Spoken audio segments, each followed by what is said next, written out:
hari kasih sayang. Kasih sayang kita bukan setahun sekali ya. Kasih sayang Tuhan kepada kita setiap saat, setiap detik ya, setiap hari. Kalau kita ngucapin Valentine kepada orang hari kasih sayang katanya adalah setahun sekali. Tapi kita beda. Di dalam Tuhan hari kasih sayang itu adalah setiap saat. Ya, amin. Puji nama Tuhan. Kita saat ini kita mau dengar firman Tuhan. Kemarin saya bilang sama Desi, hari ini kita ibadah 1 jam saja. Setuju? Setuju? Wah, kelihatan banget muka-muka tidak suka ibadah. Begitu bilang 1 jam saja, setuju. Coba kalau saya bilang hari ini minimal bukan maksimal, minimal 2 jam, pasti manyun. Amin. Aminnya 2 kali udah gak sah gitu ya. Jadi saya bilang sama Desi, kita ibadah 1 jam saja hari ini karena kemarin Valentine juga, jadi anak-anak saya bilang, Des silakan kalian mau buat apa? Kata Desi, kita buat TikTok tante, kata gitu ya. Silakan ya. Segala sesuatu yang terbaik dan menjadi berkat, bukan nggak jadi berkat ya. Kalau kita ini ya, post TikTok itu bukan hanya anak muda ya, orang tua, oma-oma, lansia juga banyak. Cuma memang kita harus ngerti ya, apa yang kita masukin, jangan semuanya kita masukin. Saya lihatin ada yang komen juga ya, sampai ibu-ibu yang ketangkap itu ya, yang digiring, apa dimasukin apa sih? Saya nggak gitu jelas gitu ya. Itu loh. Jadi karena emak-emak nggak ngerti, jadi asal masukin aja. Itu bahaya juga gitu ya. Karena oma-oma sekarang itu daripada dia galau di rumah, mau pergi juga dia galau mau kemana. Jadi oma-oma sekarang suka banget dengan TikTok, ya. Bener gak sih? Jadi bukan hanya remaja atau anak muda aja, oma-oma. Hei oma-oma di sini, ada yang nggak suka dengan TikTok?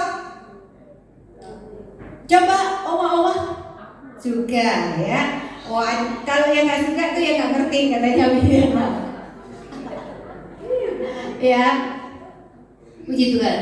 Segala sesuatu kalau kita lakukan, tujuan kita hanya nama Tuhan dipuji ya. Jangan kita melakukan tapi kita tidak terpuji ya, jangan ya. Yuk kita baca firman Amsal 3 ayat 5 dan 6. Amsal 3 ayat 5 dan 6. Kita balik berdiri, kita baca sama-sama karena ayat tidak deh, saya baca aja buat jemaat. Silakan duduk karena ini cuma 2 ayat ya.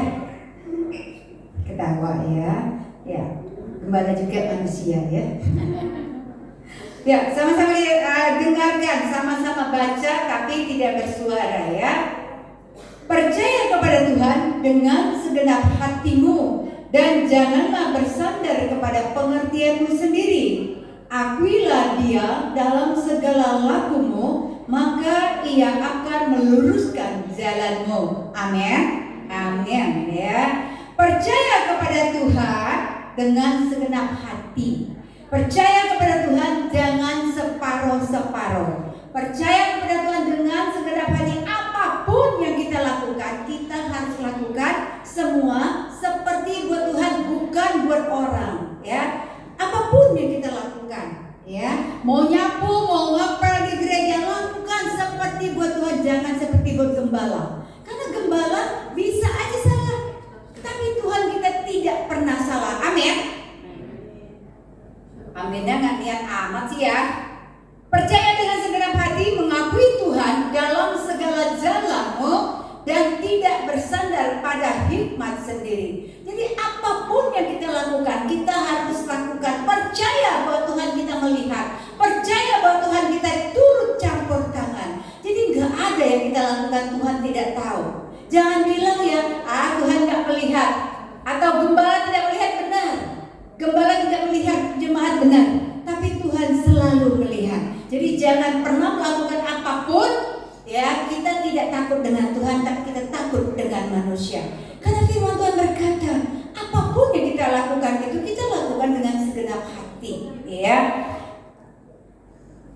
Orang yang percaya akan mencari Tuhan dan menjadikan firman sebagai panduan hidupnya, tidak akan ada keraguan lagi. ya. Orang kalau yang percaya kepada Tuhan dengan segenap hatinya itu tidak ada lagi kata ragu-ragu. Ya, tidak ada lagi ragu, benar nggak ya, bisa nggak ya, iya nggak ya.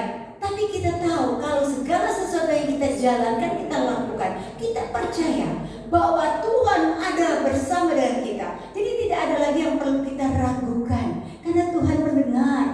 Firman Tuhan berkata, Tuhan menjawab setiap doa orang benar. Kalau kita berdoa yang tidak benar, dalam hati tidak benar, setiap sih? Kalau kita berdoa, Tuhan, aku minta berkat curahkan, aku pengen jalan-jalan Tuhan, aku pengen menikmati sepuas hatiku, itu belum tentu dijawab, ya, belum tentu. Tapi kalau kita bilang, Tuhan, aku rindu Tuhan, aku rindu diberkati agar aku bisa memberkati orang lain, itu Tuhan dengar. Karena kenapa? Itu hal yang baik, ya. Kalau kita dapat berkat, kita memberkati lagi, gitu. Kalau kita dapat berkat, terus kita genggam berkat itu, laut mati. Di sini belum pernah ada, ya, ke Israel itu ada laut mati.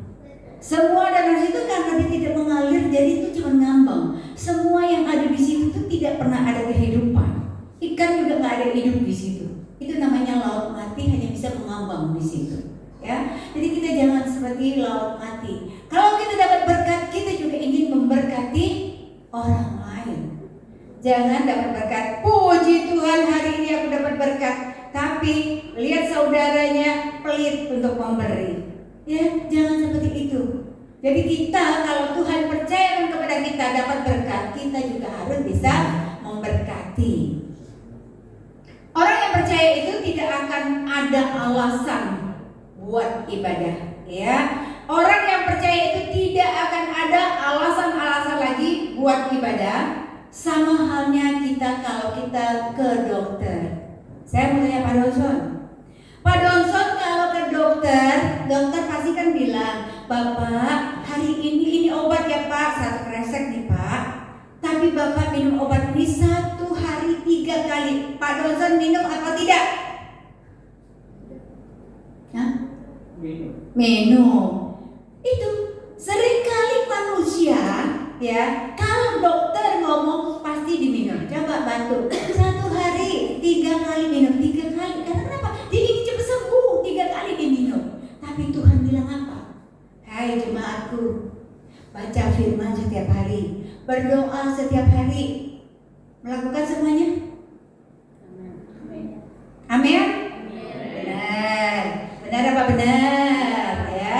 Saya percaya masih ada yang belum membaca, lupa. Ya. Tapi saya berharap di kurnia tidak ada. Ya di luar banyak. Amin. Di kurnia mah baik-baik ya. Lapor setiap hari, baca setiap hari ya. Puji Tuhan luar biasa. Ya. Itu dokter. Demikian juga saya kalau ke dokter. Saya kalau ke dokter, kita itu punya dokter langganan ya. Jadi kalau ke dokter itu apa kata dokter saya ikuti. Kata dokter, Bu harus suntik ini loh Bu, supaya kuat, supaya sehat. Apalagi kalau ibu lagi mau pergi keluar kota kemana supaya kuat. Percaya tuh tanpa saya cek dulu tuh obat merek apa, dosis seberapa, enggak pernah. Percaya aja mantang langsung. Nih dok, mau di mana disuntiknya gitu. Itu. Jadi kita sama dengan kita mau ke dokter. Kalau kita sudah ke dokter, tak ada yang perlu kita ragukan, benar gak sih? Walaupun dokter itu juga kita itu bisa dibuat dari kelinci percobaan, benar gak? Coba Pak Donson, hari ini ke dokter dikasih obat ini, Bu atau dokter, saya kok minum obat ini gak ada rasanya ya, biasa aja tuh, gak rasa membaik tuh gak ada. Oh kata dokter, Pak hari ini ganti ya Pak, coba yang ini. Kan kita dikasih seperti kelinci percobaan, benar gak sih? Itu dokter, tapi kita percaya. Tapi seringkali kalau sama Tuhan kita susah untuk percaya kepada Tuhan. Tapi kalau untuk dokter, kita selalu percaya. Dokter bilang minum 3 hari, minum 3 kali sehari. Kita minum tanpa lupa, karena kerinduan kita adalah sehat. Tapi Tuhan bilang, datang kepadaku yang letih lesu, yang berbeban berat. Banyak orang gak datang. Banyak orang cari dokter, cari tetangga ya, cari orang terbaik. banyak di luar sana. Ya, jadi kita harus percaya kepada Tuhan dengan segenap hatimu, dan jangan bersandar pada pengertianmu sendiri. Pengertian kita sendiri sering ya. Saya punya saudara, pengertian dia sendiri, dia punya obat satu kresek. Di mana tuh kresek. Ya, jadi dia minum obat tuh setiap saat dia minum obat karena pengertian dia sendiri, bukan karena dokter. Dia beli obat warung, dia beli obat ini, pokoknya makan ini, minum ini. Itu saya punya saudara dua yang seperti itu modelnya. Di mana-mana dia nenteng kresek itu obat semua isinya. Itu buat pengertian kepada dirinya sendiri. Dia punya pengertian sendiri. Jadi dia berasa itu obat, aku cocok obat ini, aku cocok obat ini. Tapi dia nggak tahu kecocokannya itu belum tentu cocok, ya, malah semakin parah terkadang. Nah, demikian juga banyak orang seperti itu. Dia tanpa menanya kepada Tuhan, dia lakukan semua semaunya dia, sebisa-bisa dia dilakukan semua itu. Padahal Tuhan berkata, ya, akuilah dia dalam segala lakumu, maka ia akan meluruskan jalanmu. Akui dia, utamakan dia, percayakan kepada dia, sandarkan diri kita kepada dia. Kita tidak akan tersesat kalau kita mengikuti semua perintah-perintah Tuhan. Perintah dokter kita akan dijadikan kelinci percobaan. Sekalipun memang, ya, kita memang kata Tuhan dikasih hikmat. Seringkali kalau kita sakit memang kita harus ke dokter seizin Tuhan. Tapi utamakan Tuhan.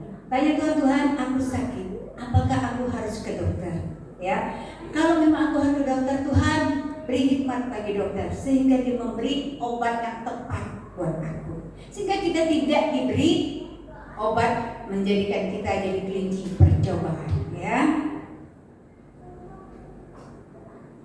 Dua minggu kemarin saya katakan the giant leap, ya, lompatan besar. Itu kita harus iman kita memang harus besar. Lompatan besar itu bagi orang yang punya iman besar. Kalau bagi kita lompatan besar, kalau kita tidak percaya, itu tidak akan pernah terjadi. Saya saksikan Papi Gem itu. Dia percaya walaupun tidak kelihatan. Saya tahu banget, saya aja disuruh bantu doa itu. Kita doa 1 tahun. Setelah itu tidak ada tanda-tanda, ya udah, kita juga udah doanya udah beda gitu ya. Tapi saya percaya banget, mami papi ini doanya luar biasa. 2 tahun kemarin belum terjawab, tahun kemarin belum terjawab, tapi tahun ini Tuhan jawab. Jawabnya tuh tidak tanggung-tanggung. Ya, tidak tanggung-tanggung. Kenapa? Orang itu memberi tempat bukan 100, 200, 300 meter, Bapak Ibu, Saudara. Tuhan kasih 828 meter buat City Church nanti gitu kan. Itu yang saya lihat luar biasanya kan. Tepuk tangan dong buat Tuhan. Itu hasil doa. Dan Papi juga gak pernah tahu tuh tempat itu ada. Papi juga gak pernah tahu tempat itu mau dikasih orang atau sudah sepi atau apa, enggak. Gak pernah kita mengharap gitu ya. Tapi waktunya Tuhan memberi, itu yang terkaget-kaget gitu loh. Langsung dipanggil, dikasih, Papi mau pakai berapa meter? Ya berapa meter ya? Yang ready 300 meter ready. Tapi kalau kita bikin City Church kan nggak mungkin yang 300 ya. Berharap kita tuh jadi besar gitu loh. Ya sudah deh, saya kasih 828 meter kayak gitu kan ya. Luar biasa. Setelah itu apa sudah selesai kita berpikir seperti ini. Waduh, 828 meter. Terus gimana dong? Ini pemberiannya seperti apa? Kita harus bayar apa gitu ya. Jangan sampai nanti kita sudah terima ternyata kita harus bayar sewa gitu ya. Akhirnya Papi itu baru mau nanya besok, kayak baru mau ngubungin orangnya terlebih dahulu ngubungin. Papi, ini 828 meter maunya berapa tahun? Jadi kita belum sempat jawab maunya berapa tahun. Orangnya lagi yang ngomong 10 tahun dulu ya. Luar biasa kan, 10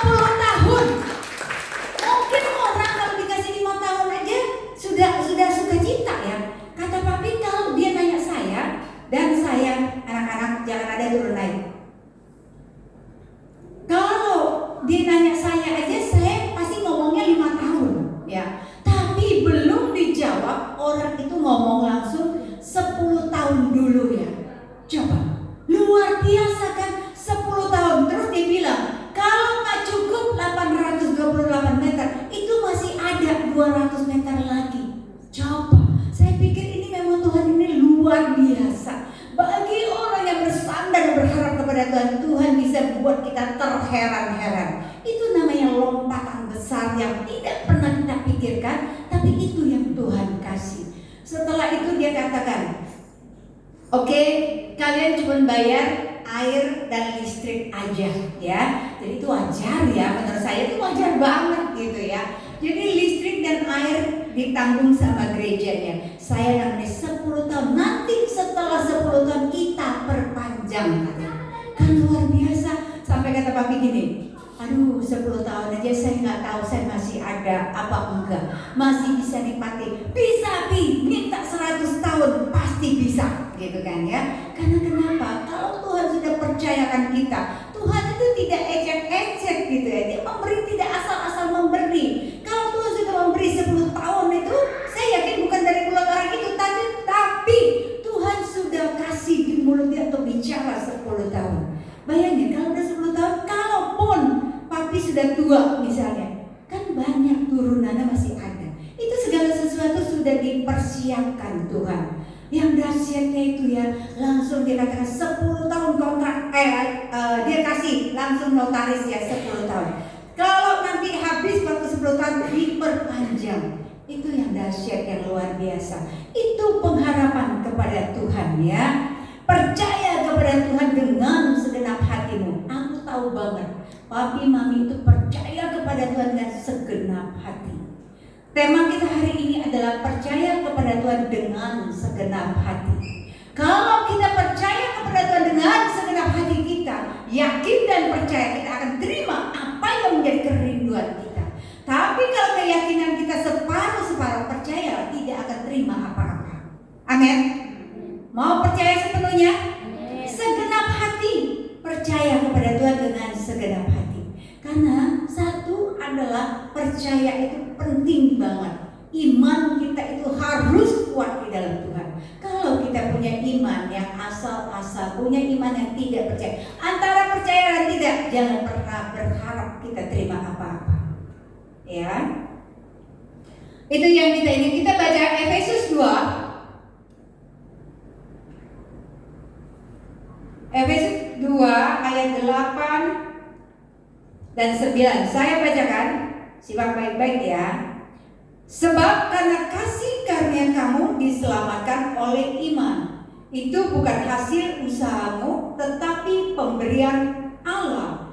9. Itu bukan hasil pekerjaanmu. Jangan ada orang yang memegahkan diri. 10. Karena kita ini buatan Allah, diciptakan dalam Kristus Yesus untuk melakukan pekerjaan baik yang dipersiapkan Allah sebelum Dia mau supaya kita hidup di dalamnya. Ya, Tuhan mau kita itu dengan segenap hati, karena segala sesuatu apa yang Tuhan lakukan, Tuhan lakukan dengan segenap hati juga buat jiwa-jiwa atau buat jemaat.